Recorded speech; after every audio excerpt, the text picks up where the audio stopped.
Or maybe I'll just go into shadow form here and take 2 health off the Gold Master. Yeah, I think that sounds great. Because once we're in shadow form, we have a lot of options. Yep. And I do still have greater heal, so while I'm getting a little bit low, he doesn't know that I've got a lot of healing power. So he might overextend a little bit, play too many minions, and try and... Yeah, but we don't have anything to deal with it. If he plays a lot of minions... That's true. Well, here's Force of Nature. Oh, and that's a great combination with the Cult Master. Yeah, because anytime one of these minions die... Oh, Savage Roar! That's... Wait. Maybe I should have healed myself. That's game, actually, right there. Oh, that's exactly enough damage. I should have used greater heal last turn. Oh. Oh, good game, Malfurion. That was wasn't fantastic. prepared for Force of Nature and Savage Roar. Yeah, our deck was just a little bit too slow coming out of the gate. Well, even if he hadn't killed me that turn, those Force of Nature treants die at the end of the turn, and every time a minion dies on that side, of course, Cold Master draws him a card, so that would have been tough to overcome, even if we hadn't just died right there. Well, good game. That was my Priest deck. What deck should we try next? I don't know. What kind of mood are you in? Are you in? I can't remember what we showed tons of. I think we should probably show this Rogue deck off, because I think we haven't shown a lot of the combo mechanic. And The Rogue is awesome. All right, the combo mechanic is certainly one of my favorites. Finding an opponent. So once again, we're looking for anybody who's at Blizzard playing the game right now, so we have no idea who we're going to be matched against. Hopefully it'll be soon. Hopefully it'll be soon, but we have no idea. Oh, this might be... So what is the name of the Priest character? The Priest hero is Anduin Wrynn. He's the son of Varian Wrynn. He's got a huge backstory, actually. He's a really interesting character, starting to really come into his own in Mists of Pandaria. Yeah, and it's one of the examples of when we were working on this game, we wanted characters from way back in the past, and we wanted characters that are just coming into their own. So there's our Warlock, Gul'dan, who you mostly know of, from his skull these days. Yeah. And died a long time ago. And at the same time, you have characters like Anduin, who in Cataclysm is, Mists of Pandaria. Yeah, he's kind of but Mists of Pandaria is really, really moving. All right, so here we are, our opening hand for the Rogue deck. I've got Defias Ringleader. Combo works if you've played a card already this turn, and then you play a combo card, it does something more. So in this case, I want to play something first and then play him. The rest of these cards, I think I might just get rid of them. They're a little high cost. Yeah, I'm always torn about the Kodo. I'd certainly get rid of the Assassinate, and the Kodo is probably get rid of it, because we want to have something to combo with that Defias Ringleader, I think.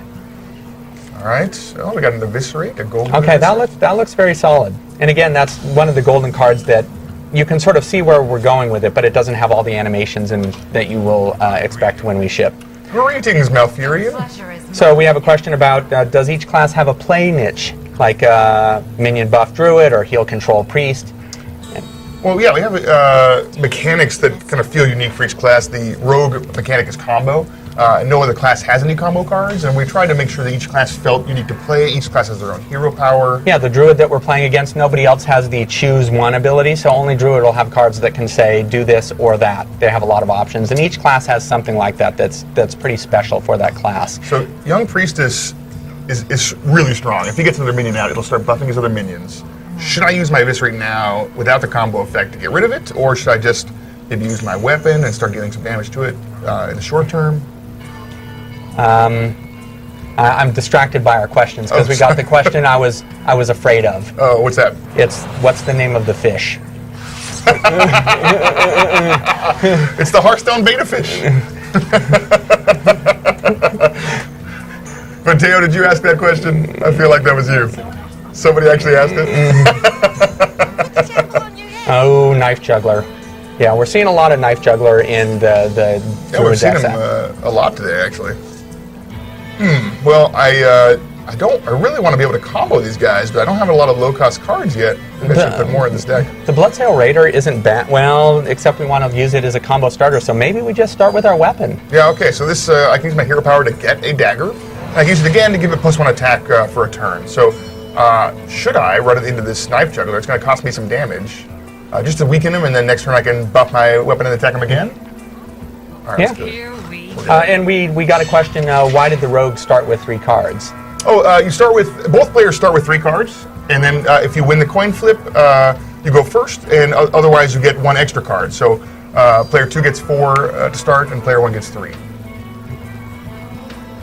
So we can expect, yeah, I wouldn't be surprised if we see multiple minions to kind of power up the Knife Juggler here. Yeah, well, it's just used... or I could be entirely wrong. and we'll see if he chooses. This is his choose one. He could either choose the charge form where he gets to attack right away, or he could have extra health and taunt. So he chose to be very aggressive here. Yeah, and we're already down to 20. Well, at least at this point, we can start to combo some things. So I could use my weapon and kill that knife juggler. It's sort of tempting to sap the druid. Well, this minion has charge now, so... But he only has 3 mana. He had to use Innervate to bring it out. You're So right. we're cost him in a card, and that will trigger the combo ability if we want to bring out that Defias Ringleader, which puts 2 guys on the table Yeah, for he's us. comboed now, but I could also power my weapon up and just finish off this knife juggler immediately. That actually seems pretty tempting to me. Yeah, or you could, well, actually, I guess you don't want to bring him out because he's great for starting combos. Yeah, let's do that. Let's just get rid of this knife juggler before he starts doing more silliness. Leave him with nothing on the table and put the onus on him to bring something scary, because now next turn I start being able to play some pretty great cards. Yeah. Captain Greenskin, I can, every time I attack, draw a card, and the Assassin's Blade has got a huge amount of durability. And Dave is asking if there's a time limit, and there's absolutely a time limit. We don't want somebody to, walk away if they're not in good shape. So after a certain amount of time, a fuse will appear in the middle of the screen and burn across, and when it finishes, that person's turn is done automatically, even if they haven't played any cards. So there's definitely a turn limit. So I've got some setup here I want to do. I've got the Assassin's Blade, that's great with the Bloodsail Raider, who gets more attack when I have a weapon, and I have Deadly Poison, which is just incredible, especially when you have 4 durability like this. And I'm gonna. Yeah, I think that's a great choice. He has nothing on the table. Yeah. It's perfect. I attacked once with it because I'm scared there's some cards that destroy weapons, and I don't want him to get the full use out of that. So I'm going to attack once, at least do a little bit of damage in case he's going to destroy it next turn. So I'm going to answer a couple quick questions. One was about the gem in the center. If you could mouse over one of our, like Captain Greenskin there. Sure. That gem in the center, that means that that's a legendary card. Yeah. And it's just our way of indicating the rarity of the cards. Yeah. And another question has to do with whether you can build a hero-focused deck without hardly any minions. And the answer is you definitely can. In recent weeks, we've certainly seen a number of mage decks that have focused on blasting the opponent down with spells and maybe a smattering of minions with spell power to sort of finish the player off. Okay, anyway, so back to the game. We've got, I think I'm going to Deadly Poison, just to start off with a huge weapon. I can now just attack this guy, but I'm getting really low. I think I probably do have to attack him, though. No, you didn't, because you have Captain Greens. Oh, wait. Whenever he attacks. So you could drop him and draw a card, but that's still... A card. I also could play all these combo guys now. Yeah, you could play a 2 and a 3. We'd fill our board up pretty well. I think, though, the right call, just get an extra card here. I need to make sure I have responses in case he does something kind of ridiculous. But that's good. I got Backstab. That's great for starting combos. I mean, not only is it a good card in and of itself, but it's great for letting some of these other combo cards go. Certainly, and I can play Backstab and then follow it up with the SI7 Agent, and that's 4 damage total. So he's swiping here, presumably maybe using his hero power. Oh, he's going to use Wrath. I have a question for you, by the way. There was a question about whether we have a leaderboard at the office, and I know you had a feeling about who the best Hearthstone player was. If you wanted to share that, I haven't seen a leaderboard, but I'm sure I'm at the top of it. So. All right, so I'm going to start off with the Bloodsail Raider. He's going to get 5 attack from the fact that I have this 5 attack weapon. Yeah, that's a fantastic play. And now I have all this these combo guys.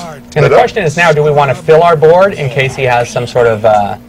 well, he just did a swipe, so filling our board actually seems like a great play. Yeah, why not? Yeah, well, in case he had an area of effect, but after using the swipe, I'm less worried. Well, if we don't keep some pressure on now, I think it's going to be tough. We're already at 8 health, and so I need to make sure to kill him before he draws some direct damage, maybe to finish me off. He's got his hero power, so he can deal 1 damage a turn. Uh-oh, he's apologizing in advance. Oh, no. Is it a claw bite, or... Yeah, he's double. That's 2 claws. That's 6. And Savage Roar. Well, that's a huge amount of damage out of nowhere. Yep. And so there's a question about the yellow outline around the road cards. What that means is that the combo power for that card has been activated. So it's just an indicator to the player that, oh, if I play this, I'm going to get the combo. Malfurion! We're doing real well so far. Well, that's a bummer. I felt like I had it. We had so many guys. That's a little surprising for, the best Hearthstone player here. Well, I built some of these decks to show off the new mechanics, and to try to let things get a little out of control. Is that it? All right, so we're gonna play another game. Do you guys want to see a specific class? Is there any class